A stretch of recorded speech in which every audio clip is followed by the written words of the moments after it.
Sebelumnya, yuk klik subscribe untuk gratis berlangganan.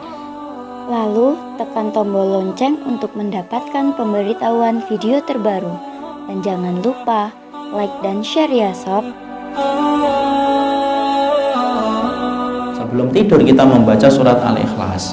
Tentunya ditiupkan dulu ke telapak tangan, lalu kemudian membaca Al-Ikhlas, Al-Falaq, dan An-Nas. Saya ingatkan loh, kenapa sih ada perintah untuk membaca 3 surat ini? Saya mengingatkan terhadap tafsir surat Al-Falaq kemarin. Karena kita mengetahui bahwasanya fitnahnya sihir, fitnahnya setan itu lebih kuat mencengkram kita itu ketika di waktu malam. Dan tidak ada perkara yang mampu melindungi kita dari dahsyatnya fitnah sihir kecuali ketika kita membaca 3 surat Al-Ikhlas, Al-Falaq, dan An-Nas. Dan saya ingatkan, fitnah yang tidak pernah absen dalam setiap zaman itu adalah fitnah sihir. Baru saja tadi malam saya ngobrol dengan seorang jamaah, dia cerita tentang seseorang yang pasti antum kenal, tapi saya tidak akan cerita fulan itu. Dia cerita bagaimana dia merasa kehidupan suaminya ini sedang disihir. Dan dia menceritakan bahwasanya 3 hari ini dia muntah-muntah. Muntah-muntah yang pertama yang keluar belatung. Dilihatin saya, Masya Allah. Yang kedua, hari yang kedua yang keluar itu rambut. Rambut, dia keluar itu rambut. Makanya pernah kan kita ngelihat ada tayangan video dokter ngeluarin dari lambung ketika dibelah yang keluar apa? Gumpalan rambut. Karena memang rambut itu salah satu di antara pukul yang ditancapkan oleh iblis dan setan untuk diberikan kepada orang yang menjadi korban, itu rambut. Makanya hati-hati terhadap rambut, barang pribadi yang kita miliki. Dan kemudian yang ketiga dia cerita tentang apa gitu, dia muntah. Dan pagi harinya dia menemukan ada pukul di bawah jendelanya. Masya Allah, baru tadi malam cerita. Dan dia merasa bahwasanya suaminya pun terkena sihir tersebut. Nah, kita nggak menceritakan itu, tapi yang kita ambil faedah itu apa? Disitulah kita paham kenapa diriku diperintahkan dalam sunnah untuk membaca 3 surat itu, karena tidak ada surat yang mampu melindungi kita dari dahsyatnya setan dan bagaimana tukang sihir ketika di waktu malam, kecuali orang yang berlindung dengan 3 surat itu ketika dia yakin 3 surat itu akan memberikan perlindungan kepada dirinya.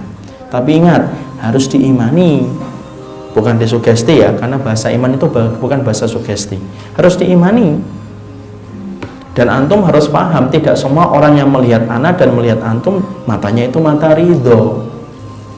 Kita sih sering merasa dia kelihatannya baik, itu kan kelihatannya. Tidak semua mata itu melihat kita itu matanya mata ridho. Berapa banyak orang yang menampakkan wajah tersenyum tetapi matanya mata benci. Di belakangnya ketika kebencian itu tidak diiringi dengan ilmu, maka dia lampiaskan kepada tempat-tempat yang dimurkai oleh Allah ketika mendatangi tukang sihir. Dan tukang sihir itu ada dan tidak pernah absen, tidak pernah kurang dalam setiap zaman ketika rotasi bumi berputar. Makanya antum tahu kan, pernah baca nggak di surat kabar, ikatan dukun itu ngeluarin anggota, nomor keanggotaan, dan sudah terdaftar tuh 60.000 dukun paranormal bahasanya. Dan mereka selalu kumpul setiap tahunnya di mana? Di Taman Mini, yaitu kegiatan paranormal. Coba kita bayangkan, itu yang terdaftar. Karena banyak orang yang melihat posisi antum, ngeliatin antum, tidak suka. Kalau tidak sukanya diiringi dengan ilmu, mungkin paling-paling dibicarakan di belakang. Kalau melihatnya dengan tanda tidak suka tetapi punya ilmu, masih mending lah, walaupun itu juga dosa. Tapi kalau dia tidak punya ilmu, dia lampiaskan kepada tempat-tempat yang dimurkai oleh Allah, dia lampiaskan itu di dalam sihirnya. Makanya yang ketiga, kita diperintahkan untuk membaca 3 surat itu di waktu malam. Dan ingat, setan itu lebih kuat ketika di waktu malam. Saya tidak ngerti ya, setan versi Hollywood, kenapa itu ada Dracula kalau malam itu kuat, kalau lihat matahari itu ini, mungkin membaca hadis. Karena kemudian jelas, mana Ustadz dalilnya bahwasanya setan itu menjadi lebih kuat di waktu malam? Perhatikan Rasulullah ketika bersabda, "Idza kana junuhum minal laili fakufu sibyanakum fa inna syayatina tantashiru hina idzin." Kalau matahari tenggelam, jangan biarkan anakmu keluar dari rumah, tutup pintu rumahnya sebentar. Jadi kalau bapak-bapak dan ibu yang masih punya anak-anak kecil, di bawah 7 tahun jangan biarkan anak-anak ini keluar kecuali ke satu tempat, yaitu masjid. Selain itu tidak boleh. Lagi bermain di luar, buka pintunya, ambil anak itu masuk, nangis-nangis biarin, berontak-berontak biarin, tutup, kunci. Karena Nabi mengatakan fakufu sibyanakum, tahan anakmu ketika matahari tenggelam. Kenapa? Nabi menyebutkan alasannya, fa inna syayatina tantashiru hina idzin. Karena setan itu bertebaran ketika keluar dari tempat paraduannya itu ketika matahari tenggelam.